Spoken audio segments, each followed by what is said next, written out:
ప్రతిదానికి ఒక సమయం అంటూ ఉంటుంది. హల్లెలూయా, దేవుడికే స్తోత్రం. అయితే ప్రియులారా, మనం వాక్యంలోకి వెళ్ళిపోదాము. మత్తయి సువార్త 11వ అధ్యాయము 28వ వచనం చదువుకుందాం.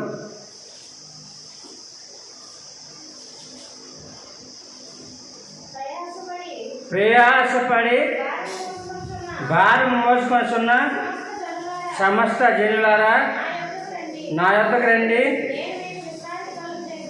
నేను మీకు విశ్రాంతిని కలుగజేతును అని యేసు ప్రభువు ఎవరిని పిలుస్తూ ఉన్నారు? ఎవరిని? సమస్త జనములను, తూర్పు వైపు నుంచి పడమ వైపు నుంచి, ఉత్తర దిక్కు నుంచి తూర్పు పడమ దిక్కు నుంచి, అంటే 4 దిక్కుల నుంచి దేవుడు 4 దిక్కుల ప్రజల్ని దేవుడు పిలుస్తూ ఉన్నాడు. సమస్తమైన జనులారా, ఆయా భాషలు మాట్లాడే వాళ్ళారా, ఆయా వంశస్థులారా, అందుకే సమస్తమైన జనులు చెప్పబడుతూ ఉంది. అందులో ఏ తారతమ్యము లేదు, అందరికీ. అందుకే దేవుడికి మాట చెప్పినట్టయితే, ఆయన సృష్టికర్త, ఆయన రక్షణకర్త, ఆయనే దేవుడు తప్ప వేరొక దేవుడు లేడు. మరి ఈ విషయం తెలియక చాలామంది దేవుడి బిడ్డలు అని అంటారు. కానీ యేసు ప్రభువు ఏం చెప్తారో చదువుతాం. అపోస్తల కార్యములు 10వ అధ్యాయము 35-36 చదువుతున్నాం.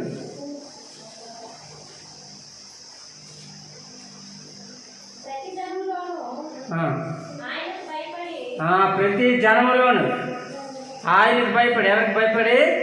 దేవునికి భయపడి నీతిగా నడుచుకున్న వారిని ఆయన అంగీకరిస్తారు. ఈ కులము ఆ కులము ఏ కులమని కులము, ఇక్కడ కులము మతము కాదు, ఇది ఒక మార్గము, ఇది పరలోక రాజ్యానికి మార్గము. అందుకంటే కదా యేసు ప్రభువు యోహాను సువార్తలో నేనే మార్గమును 4:6 అనుకుంటాను. నేనే మార్గమును, నేనే సత్యమును, నేనే జీవమును, నా ద్వారా తప్ప ఎవడును నా తండ్రి యొద్దకు రాలేడు. హల్లెలూయా. అంతమందిని కూడా దేవుడు సమస్త జనులకి పిలుస్తాడు. మా అపోస్తల కార్యం చూసుకున్నాము. అదే చదవండి. ప్రతి జనములోను ఆయనకు భయపడి నీతిగా నడుచుకునే వారికి ఆయన అంగీకరించను.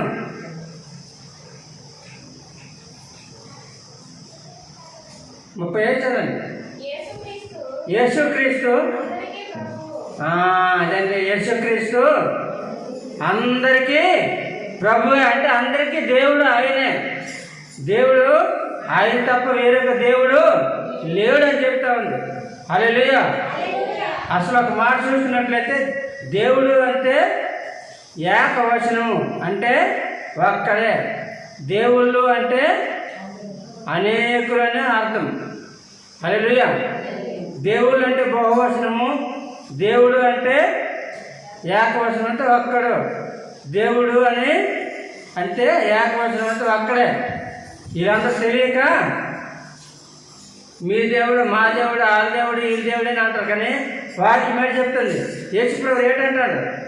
యేసుక్రీస్తు అందరికీ ప్రభువు అయి ఉన్నాడు, అందరికీ ఆయన దేవుడు. కాబట్టి సమస్త జనులారా, నా వద్దకు రండి, నేను మీకు విశ్రాంతిని కలుగజేస్తాను, శాంతిని ఇస్తాను, సమాధానమును ఇస్తాను. నువ్వు ఏ వేదంతో ఉన్నావో, ఏ బాధంతో ఉన్నావో, ఏ భారంతో నువ్వు నలిగిపోతాను, మోయినటువంటి భారం కలిగి ఉన్నావో ఆ భారాన్ని నేను తీసివేస్తాను.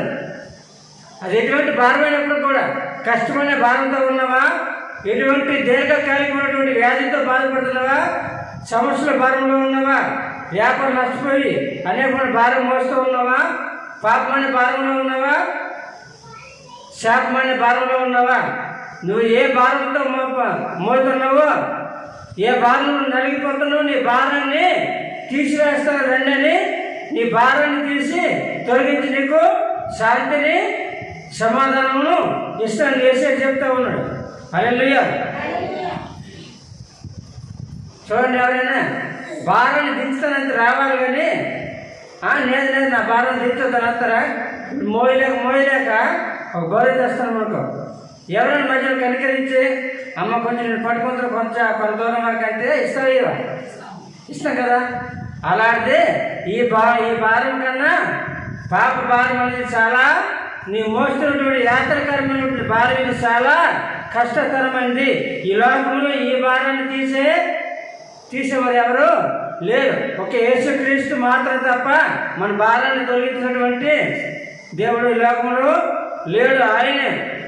అందుకే పిలుస్తూ ఉన్నాడు, సమస్త జిల్లారా, తూర్పు దిక్కు నుంచి, పడమటి దిక్కు నుంచి, ఉత్తర దిక్కు నుంచి, దక్షిణ దిక్కు నుండి ఆయా భాషలు మాట్లాడే వారిని, ఆయా వంశం గల వారిని, వంశస్థుల్ని అనేకమైన ఆయనకి భయపడి నీతిగా నడుచుకున్నటువంటి ఏ జాతి అయినా, ఏ దేశమైనా, ఏ భాష అయినా అవసరం లేదు.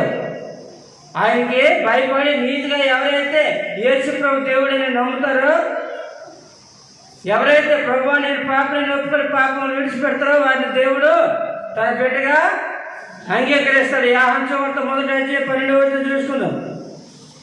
యోహాను సువార్త 1:12.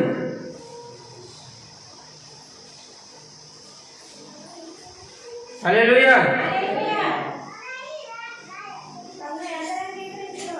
తన్ను ఎందరూ అంగీకరించారో తన నామమునందు విశ్వాసం ఉంచిన వారికి దేవుడు పిల్లలగుటకు ఆయన అధికారము అనుగ్రహించను. తన్ను ఎందరూ అంగీకరించడం ప్రభువుగా, రక్షకుడిగా, ఆయనే దేవుడిగా ఎవరైతే నమ్మి ఆయన దేవుడిగా అంగీకరించారు, హృదయంలోనికి రక్షకుడిగా హృదయంలోనికి స్వీకరిస్తారో, ఆహ్వానిస్తారో వారికి దేవుడి కనుక వచ్చి ప్రతి ఒక్కరు కూడా ప్రభు నీ పాపని క్షమించని అడుగుతారు. కమనజా అవునా కాదా? ఎందుకని మన పాపం కాబట్టి ప్రభు మమ్మల్ని మా పాపం క్షమించి ప్రభు అని ఒప్పుకుంటారు. కనుక ఎవరైతే ఆయన మీద ఆయన విశ్వాసం ఉంచుతారో వారు దేవుడి బిడ్డలైనట్టు అధికారము ఇస్తారు. హల్లెలూయా. ఆ అధికారం ఈ లోక సంబంధించిన అధికారం కాదు. ఈ లోక సంబంధించిన అధికారం ఎన్నాళ్ళుంటుంది? అది కొన్నాళ్ళ ఒక 4 సంవత్సరాలు, అవునా? కానీ దేవుడు ఇచ్చిన అధికారం ఎన్నంతో తెలిసిన నీ జీవితకాలం అంతా ప్రభువా నీ బిడ్డను రక్షించండి, నీ బిడ్డ సమస్యలో ఉన్నాడు, నీ బిడ్డ కష్టాల్లో ఉన్నాడు, నీ బిడ్డ కాపాడండి ప్రభువా అని నువ్వు ప్రార్థన చేస్తే దేవుడు నీ ప్రార్థన ఆలకిస్తాడు, ఆ బిడ్డను రక్షిస్తాడు. హల్లెలూయా. ఒక రోగి కోసం ప్రార్థించే రోగిని దేవుడు బాగు చేస్తాడు. ఒక సమస్య నుంచి విడుదల చేయమంటే దేవుడు ఆ సమస్య నుంచి విడుదల చేస్తాడు. హల్లెలూయా. ఈ గొప్ప అధికారం మీ లోకంలో ఎవరైనా నీకు ఇస్తారా? ఇవ్వగల శక్తి ఉందా ఎవరికైనా? ఇది దేవుడు ఇచ్చినటువంటి అధికారము. దీన్ని ఎవరు తీసుకోలేరు. దీన్ని తీయడానికి ఈ అధికారానికి రిటైర్మెంట్లు ఉండవు. నీ జీవితకాలం అంతా దేవుడు ఈ అధికారం ఇస్తాడు. మనము చనిపోయినంత వరకు కూడా ఆ అవకాశం మనకు ఉంటుంది. హల్లెలూయా. దేవుడికే స్తోత్రం. అంటే దేవుడు మన పట్ల గొప్ప కార్యాలు చేస్తాడు. అంటే అధికారం ఇచ్చినట్లే కదా, అవునా కదా? ఇప్పుడు మన కోసం మనం ప్రార్థన చేసిన దేవుడి కార్యాలు చేస్తాడు. అది మనకు అధికారం ఇచ్చినట్లే కదా. మన ప్రార్థన దేవుడు ఆలకిస్తాడు. దాని అర్థం ఏంటి? ఆయన సర్వశక్తిమంతుడు. మనం ఆయన ఎదుట ఏపటి వరకు ఉట్టి ఓపిరి లాంటి వారు, గడ్డి లాంటి వారు, ఉట్టి గడ్డి లాంటి వారు, పురుగు లాంటి వారు, ఆయన ఎన్నిక లేని వారు. మన ప్రార్థన దేవుడు ఆలకిస్తాడు. అంటే మన మాట దేవుడు వింటాడు. విని మన మాటకి ఆయన ప్రాధాన్యత ఇచ్చి మనకి సహాయము చేస్తూ ఉన్నాడు. హల్లెలూయా. ఈ అధికారము లోకమంతటా మనము వాడుకోవచ్చు. ప్రతి ఒక్కరి కోసం అందుకే ప్రార్థన చేస్తాం. ఆ అధికారం ఎవరిచ్చారు? దేవుడు ఇచ్చాడు కదా. ప్రభువా ఈ దేశాన్ని కాపాడండి, భారతదేశాన్ని రక్షించండి ప్రభువా, నశించిపోయిన ఆత్మలు రక్షించండి అని అందరి కోసం ప్రార్థన చేస్తాను. ఎవరు ఉద్యోగం లేకపోతే ఉద్యోగం కోసము, మరి చదువుకున్న పిల్లలకి పరీక్షలు పాస్ అవ్వడం కోసం, మార్కుల కోసము, మరి వాళ్ళ భవిష్యత్తు కోసం, అందరి కోసము మనము ప్రార్థన చేస్తున్నాం. దేవుడు ఆ ప్రార్థన ఆలకించి ఛాలెంజ్ చేస్తాడా లేదా? మొన్న 10వ తరగతి పరీక్షలు, ఇంటర్ పరీక్షలకి అయితే చాలామంది ఫోన్లు చేసాము, ప్రార్థన చేసాము. ఫోన్లోనే ప్రార్థన చేస్తే దేవుడు వారికి విజయాన్ని ఇచ్చాడు. వారందరూ కూడా ఫోన్ చేసి దేవునికి స్తోత్రము చెప్పారు. హల్లెలూయా, దేవునికే మహిమ కలుగును గాక. మనలోనే ఏమీ లేదు, కానీ మనకి అధికారం ఇచ్చినటువంటి దేవునికే మహిమ కలగాలి. హల్లెలూయా, మహిమ కలగాలంటే మనము అభివృద్ధి చెందాలా, ఫలించాలి. అభివృద్ధి చెందాలా అంటే మనం అధికారాన్ని వినియోగించుకోవాలి.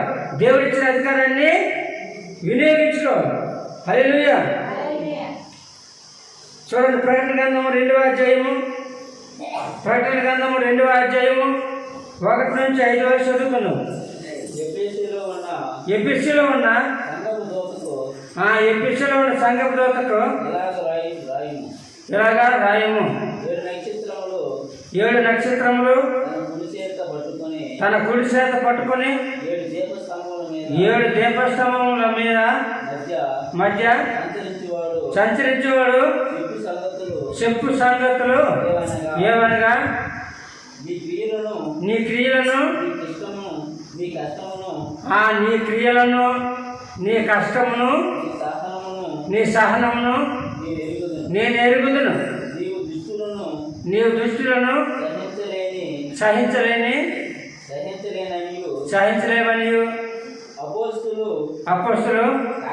అపోస్తులు కాకయే తమ అపోస్తులమని చెప్పుకుని వారికి అబద్ధకులకు హల్లెలూయా. ఈ నిజమైనటువంటి సేవకులు కాదు, నిజమైనటువంటి దేవుని బిడ్డలో కాదు, గ్రహించగల శక్తిని దేవుడు నీకు ఇచ్చాడు. హల్లెలూయా, గ్రహించగల శక్తిని ఇచ్చాడు. అయితే నీ క్రియలు నేను ఎరుగుతుంది. క్రియ అంటే ఏంటి మనంతా తెలియదు, ముందు చెప్పాం కదా. క్రియలు అంటే పని చేయడము. ఏం చేయడము? దేవుని కొరకు పని చేయడము, ఇవ్వడం. హల్లెలూయా, దేవునికే స్తోత్రం. ఇప్పుడు మనకు చెప్పిన ముందు 2 వ్యక్తులు మనకి క్రియ చేస్తూ ఉన్నారు. చెప్పాను కదా 2 వ్యక్తుల గురించి. వాళ్ళు మనకి మన మందిరం కోసము క్రియలు చేస్తాను. అది క్రియ అంటే. క్రియ అంటే ఏంటి? దేవుని కొరకు మనము ఏదైనా పని చేయడం, దేవుని కోసం ఇవ్వడం. హల్లెలూయా. నీ క్రియలు నేను ఎరుగుదును, నీ కష్టము, నువ్వు కష్టపడే బతుకుతావు, కష్టపడతావు, చాలా కష్టపడతావు. నీ కష్టము నేను ఎరుగుదును. దేవునికి తెలియదా మనం కష్టపడము? తెలియదా? మనకు ఆరోగ్యం ఇచ్చేవాడు ఆయన, కష్టపడడానికి శక్తినిచ్చేవాడు ఆయన, ఊరికి పని చేయడానికి ఆరోగ్యం ఇచ్చేవాడు ఆయన. స్వాతంత్రబలి పాట ముందు పాడుకోవాలి చుట్టుపాట. ఊరికి పనిచేసే ఆరోగ్యం ఇచ్చేవాడు ఆయన. ఊరికి పని చేయడం అంటే చాలాగా పనిచేయడం. అంతేకాదు అమ్మ ఎంత బేగా మంచి పనులు చేయొచ్చు అంటే ఆ శక్తి ఎవరిచ్చారు? దేవుడిచ్చారు. అంతే. అవి ఎవరు అడుగుతారు? ఆ శక్తిని పొందని వాళ్ళు అలా అడుగుతారు. నాకు ఇంకేదో ఏ పని లేదు, ఏ పాటు లేదు, ఏడు చేసావు ఎక్కడక్కడ ఇంటింటికి తిరుగుతావు. చాలా కానీ వేడి చెప్తుంది, మాటికి నీ పొరుగు వాళ్ళ ఇంటికి వెళ్ళకము. వెళ్తే నీ వల్ల వాళ్ళు ఇబ్బంది పడి నీ మీద చనుక్కొని బాధపడే అవసరం ఉంటుంది. హల్లెలూయా, అవునా కాదా? కనుక ఏంటంటే మన దేవుడిని ప్రార్థన చేసి దేవుడు మనకి మంచి శక్తిని పని చేసుకుని తామంతో ఆరోగ్యాన్ని దేవుడు ఇస్తాడు. హల్లెలూయా. చదవండి. నీ క్రియలు నేను ఎరుగుదును, నీ కష్టం నేను ఎరుగుదును. అపోస్తులు కాకి అపోస్తులు మనం చెప్పుకుని వారిని గుర్తించి వాళ్ళు గ్రహించగల శక్తిని కూడా నీకుంది. అది దేవుడు మనకి ఇచ్చాడు. అపోస్తుల కాకే తాము అపోస్తులమని చెప్పుకుని వారిని పరీక్షించేవారు పరీక్షించేవారంతా గుర్తించేవారు అభిజిక్కులని నీవు సహనము కలిగి నా నామము నిమిత్తము సహనము కలిగి అంటే సహనం అంటే ఏంటి? ఓర్పు. సహనం అనే ఓర్పు అనే ఒకటే కాదు, మనకు తెలిసిన వాడికి భాష సహనం అంటే ఓర్పు. ఓర్పు కలిగి అంటే భరించడం. ఇంకా ఏంటి? చదవము. నీవు సహనము కలిగి నా నామం నిమిత్తం, ఏ నామము? యేసయ్య నామం నిమిత్తము ఎందరు ఎందరు ఏళన చేసినా, ఎందరు తొలగించినా, నీ ఇంట్లో నీ భర్త కాదన్నా, నీ భార్య కాదన్నా, నీ బిడ్డలు కాదన్నా, నువ్వు ప్రభువుని గట్టిగా పట్టుకున్నా చూసావా, అది నువ్వు ఓర్చుకోండి సహనం. అది ఓర్పు. ఎవరేమనుకో నాకేంద్ర, నేను సర్వశక్తి ముందు దేవుణ్ణి నమ్ముకున్నాను, జీవంగా దేవుణ్ణి నమ్ముకున్నాను, ఆయన నేను విడిచిపెట్టను అనేటువంటి గొప్ప విశ్వాసం ఉంది చూసావా, అది గొప్ప సహనము. భారం భరించి నువ్వు అలయలేదనియో నేను ఎరుగుదను. హల్లెలూయా. ఈ సాక్ష్యము మనకన్నా మనలో ఒక వ్యక్తికి ఉంది. ఎవరికి? ఈశ్వరంకి చాలా శోధనలు పడతాయి, చాలా హింస భరిస్తుంది, చాలా ఆమె ఇతరుల నుంచి అనేకమైనటువంటి నిష్ఠూరమైన నిందలు ఆమె భరించి ఓర్చుకుంటూ దేవుని కొరకు నిలబడింది. దేవునికే స్తోత్రం. అందరూ కూడా అలాగే ఉండాలి, అప్పుడు దేవుడు బహుగా దీవిస్తాడు.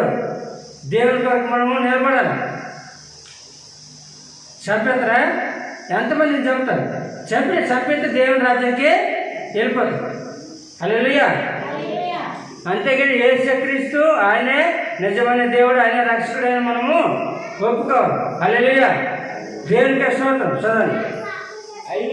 అయినను మొదట నీకుండిన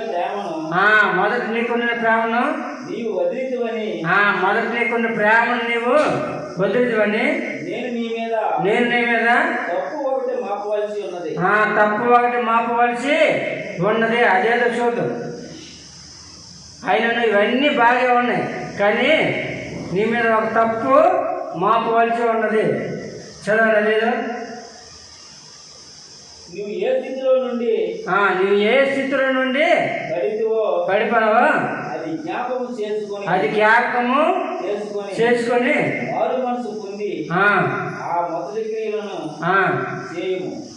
నువ్వు ఏ స్థితిలో పడిపోయావో ఆ స్థితిని మనం జ్ఞాపకం చేసుకుని, ప్రభు నేను పలానా స్థితిలో నుంచి నేను పడి నీ దగ్గరికి వచ్చాను ప్రభు, నేను నమ్ముకున్నాను అని మనం జ్ఞాపకం చేసుకుని, అప్పుడైతే మన యొక్క విశ్వాసము ఏ విధంగా ఉండేదో, మన ప్రేమ ఏ విధంగా ఉండేదో, మన మార్పు ఏ విధంగా ఉండేదో, మళ్ళా మొదటి మార్పును మనం ఇప్పుడు పొందుకోవాలి.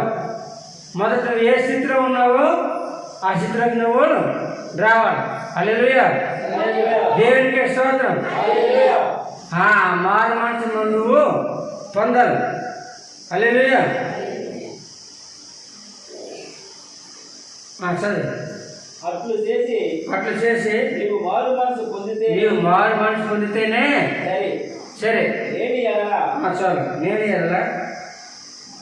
నేను నీ వద్దకు వచ్చి నీ దీపస్తంభమును, లేకపోతే నేను నీ ఎద్దకు వచ్చి నీ దీపస్తంభమును దాని చోట నుండి తీసివేస్తాను.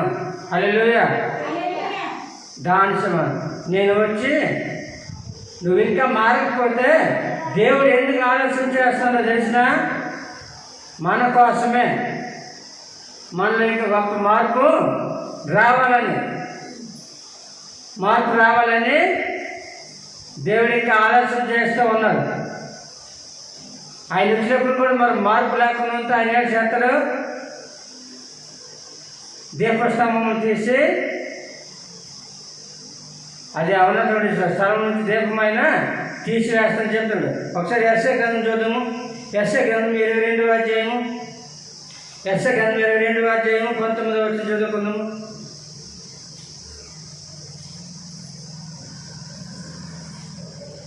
యెషయా గ్రంథం 22:19. హల్లెలూయా. దేవునికి స్తోత్రం. ఈ స్థితి నుండి ఈ స్థితి నుండి నీ స్థితి నుండి యెహోవాకు నేను నిన్ను తొలగించి దయని నీ ఉద్యోగం నుండి. హల్లెలూయా. చాలు. నీ స్థితి నుండి తొలగించేవాడు నేనే. నువ్వు ఏ స్థితిలో ఉన్నావో దేవుని దగ్గర చెప్పు.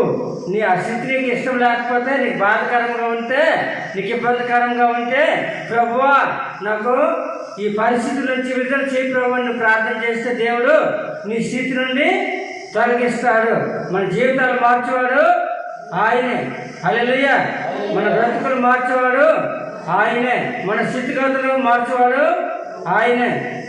హల్లెలూయా. కనుక ఆయనకి మనం ప్రార్థన చేసి ఆయన్ని అడిగినట్లయితే, ఆయన సన్నిధిలో మనము విస్తరణ చేసినట్లయితే దేవుడు మనకి సహాయం చేస్తాడు. 20:33 చెప్తుంది కదా. హల్లెలూయా. దేవునికి స్తోత్రం. నాకు మొరపెట్టుము, నేను నీకు ఉత్తరం ఇచ్చేదను. హల్లెలూయా. దేవునికి మొరపెట్టాలి, ప్రార్థన చేయాలి. దేవుడు మనకి ఉత్తరము ఇస్తాడు. ఉత్తరం అంటే దాని అర్థం ఏంటి? జవాబు, సమాధానం. హల్లెలూయా. ఇప్పుడైతే ఫోన్లో అయిపోయాడు, కానీ అప్పుడు 15 పైసలు అంత ఉన్నది. ఉత్తరం ఒక పోస్ట్ ఆఫీస్కి వెళ్ళి తెచ్చి ఉత్తరము రాసిన తర్వాత లాస్ట్లోనే ఒక మాట రాస్తారు. అదేంటి చెప్పండి? ఉత్తరం వాళ్ళు రాసి తిరిగేసిన తర్వాత లాస్ట్లో ఒక మాట రాస్తారు ప్రతి ఒక్కరు కూడా. తిరిగి జవాబు రాయండి. ఈ ఉత్తరం చదివిన వెంటనే తిరిగి జవాబు రాయండి అని రాశాను. అలాగే దేవుడు మనకి ఉత్తరం ఇస్తాడు. మొరపెట్టాలి, దేవునికి అడగాలి, కన్నీరు కాచి ఏడవాలి.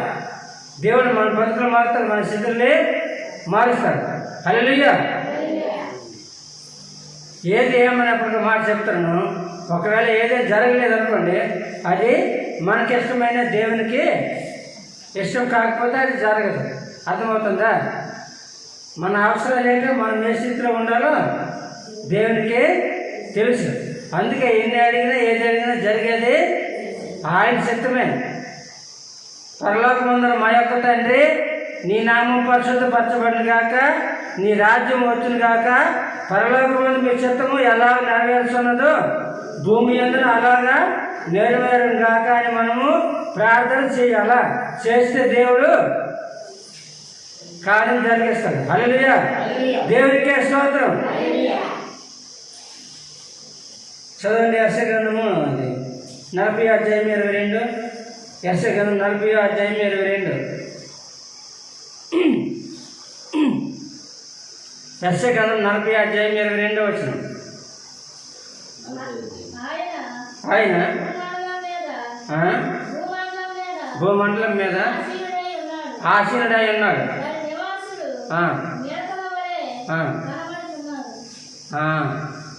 ఆయన ఎక్కడ ఉన్నాడు? హల్లెలూయా. అమ్మ యెషయా గ్రంథం 40:22 వచ్చిన.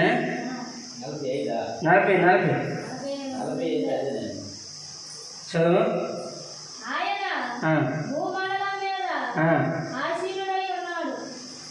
భూమండలం మీద ఆసీనుడై ఉన్నాడు. హల్లెలూయా. ఆయన పాదము భూమి మీద లేకపోతే ఆయన సింహాసనంలో ఉన్నాడు. అందుకే చెప్తాను, ఈ భూమి ఆకాశం నా సింహాసనము, భూమి నా పాదపీఠము.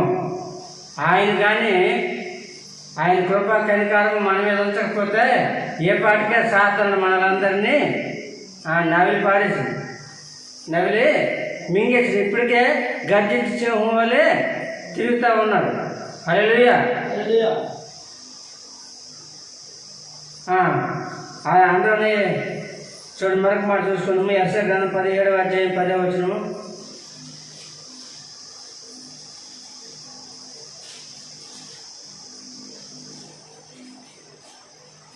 17:10. ఏలయనగా నీవు నీ రక్షణకర్త యొక్క దేవుని నీ రక్షణకర్త దేవుని మర్చిపోను. హల్లెలూయా. ఎందుకు మర్చిపోతాము? మనకు కొంచెం సమృద్ధిగా ఉందనుకో దేవుని మర్చిపోతాం. కొడుకు నీళ్ళు తిన్నామనుకో దేవుణ్ణి మర్చిపోతాం. కానీ ఈరోజు నేను ఇలాగ ఉన్నానంటే, తృప్తిగా తిన్నానంటే దీనికి కారణము నా రక్షకుడైన నా దేవుడని నీవు మర్చిపోను. చదవండి మరొకసారి. ఎందుకనగా నీవు నీ రక్షణకర్తయగు దేవుని మర్చిపోతివి. నీ ఆశ్రయ దుర్గమైన నీ శైలమును జ్ఞాపకం చేసుకోనలేదు. అందుచేత నీవు చాలా హల్లెలూయా. మనం దేవుని బాగా ఏంటంటే పని కష్టపడతాను అనుకో, కష్టానికి డబ్బులు రావాలనే కోరుకోను. నువ్వు రావాలి. ఈ లోకంలో డబ్బు అవసరం కాదు, మనము బ్రతకడానికి కోసము అవసరం. హల్లెలూయా. కష్టపడాలా, తెచ్చుకోవాలి. అంత మాత్రం దేవుని మనము మర్చిపోకూడదు. దేవుణ్ణి మర్చిపోతే దేవుని కోపం వస్తుంది. హల్లెలూయా. కీర్తనలో 50వ కీర్తన 22లో చెప్తాను. దేవుడు గొప్ప పాపంతో చెప్తాడు అన్నమాట. 50వ కీర్తన 22వ వచనం.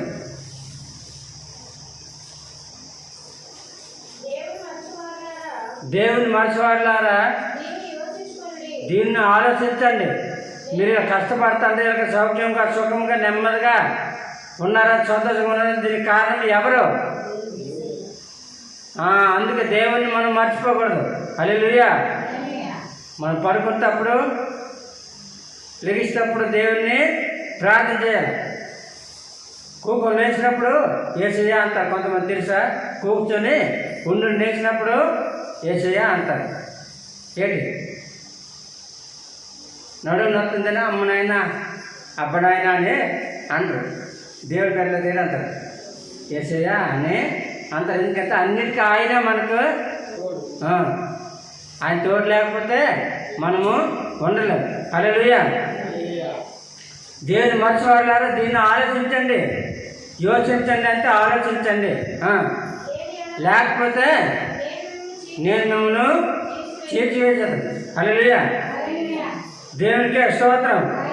దేవుని మర్చిపోతే దేవుడు చీల్చివేసేది చల్ల సదరము అయిపోతుంది. హల్లెలూయా. ముగించుకుందాము. లాస్ట్ మాట 34వ కీర్తన 1వ వచనము. మనం పాడుకుంటున్నాం కదా పాట. నేనెల్లప్పుడు యెహోవాను సన్నుతించెదను, నిత్యము ఆయన కీర్తి నా నోట నుండును. నేనెల్లప్పుడు యెహోవాను సన్నుతించెదను, నిత్యము ఆయన కీర్తి నా నోట నుండును. చదవండి. నేను ఎల్లప్పుడూ యెహోవాను సన్నతించెదను, నిత్యము ఆయన కీర్తిని నా నోట ఉండును. హల్లెలూయా. నిత్యము ఇప్పుడు ఎల్లప్పుడూ కూడా దేవుని మనము స్తుతించాలా, దేవుని నామాన్ని కీర్తించాలా. ఆయన మాట, ఆయన పాట మన నోట ఉండాలా. ఎక్కడ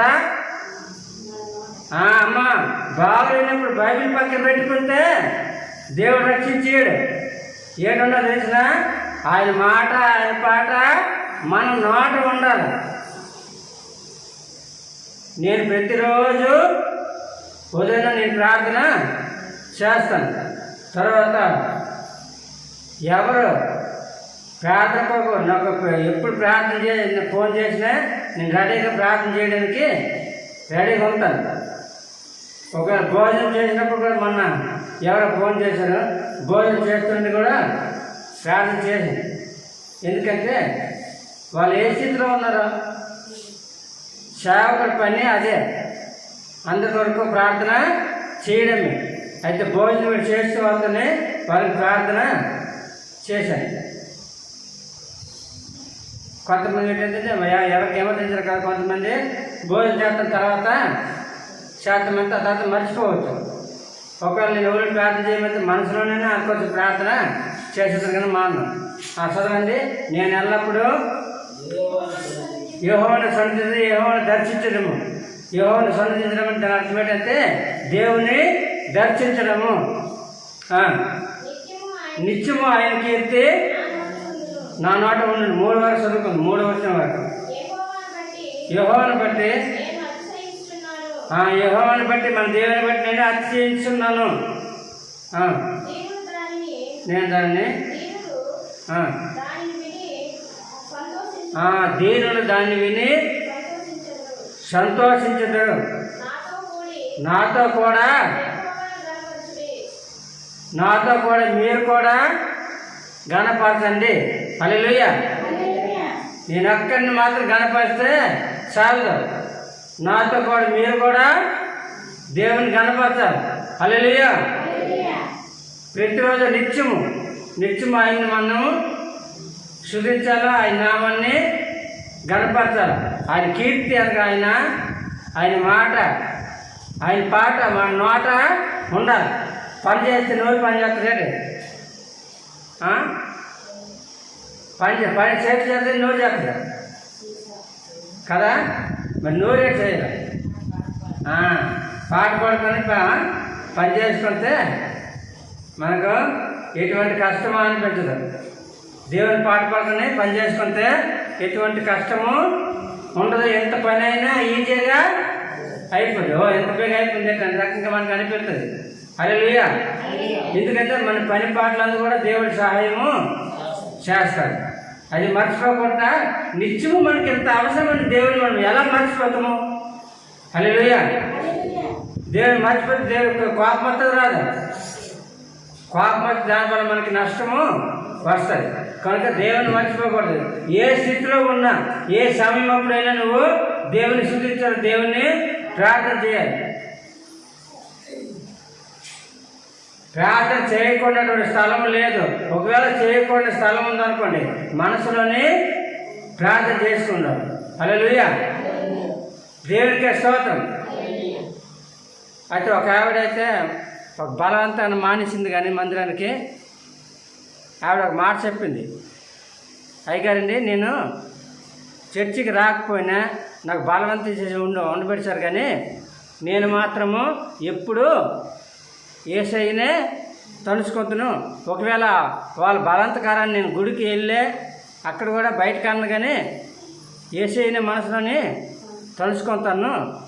ఎప్పటికైనా ఇప్పుడు కాదు, ఎప్పుడు చచ్చిపోయినా సరే యేసయ్య నా మనసులో ఉంటారు, కానీ ఇంక వేరొకరు నా మనసులోనికి రారని చెప్పింది ఒక వ్యక్తి, మనోరే. ఏంటి నాకు చాలా సంతోషం అనిపించింది. హల్లెలూయా. అలాగ ఉండాలి. దేవునికే స్తోత్రం. కనుక మనం దేవుని కోసమే బ్రతకాల. చనిపోతే దేవుని కోసమే చనిపోవాలి. ఎందుకంటే జన్మలు చెడ్డ కాబట్టి రకరకాలుగా చెప్తారు. దేవుని బిడ్డలకి ఇవి ఉండవు, అవి ఉండవు, అది తీసేస్తారు, ఇది తీసేస్తారు. ఏవి తీసినా పర్వాలేదు. ఇప్పుడు నీ కష్టం మీద బతుకుతాను, ఆటి మీద బతుకుతాను. కష్టమే కదా. దేవుడు మనల్ని పోషిస్తాడు. ఆకాశము పక్షులను పోషించిన దేవుడు మనల్ని పోషించడం మర్చిపోతాడా?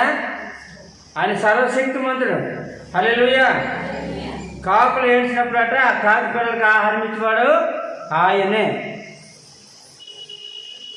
మరి ఆకాశ పక్షులకే ఆహారం పెట్టిన దేవుడు మనల్ని మర్చిపోతాడా? హల్లెలూయా. అది గుర్తించుకొని మనము దేవుని ఎక్కువగా గణపరిచినట్లయితే దేవుడు మనల్ని బలపరుస్తాడు. మనము అభివృద్ధి చెందాలి, మనం ఫలించాలా, వృద్ధి చెందాలా. హల్లెలూయా. కనుక నిత్యం మీ అందరి కోసం నేను ప్రార్థన చేస్తూ ఉన్నాను. మీ అందరి కోసము, మీ కుటుంబాల కోసము, మరి అలాగే నాన్న ప్రత్యేకంగా సంఘాల కోసమే కాదు, లోపల ఉన్న ప్రతి ఒక్క జనం కోసము నేను ప్రార్థన చేస్తాను. ప్రతి ఒక్క అధికారుల కోసం కూడా ప్రార్థన చేస్తాను. నా బాధ్యత, అది నా పని.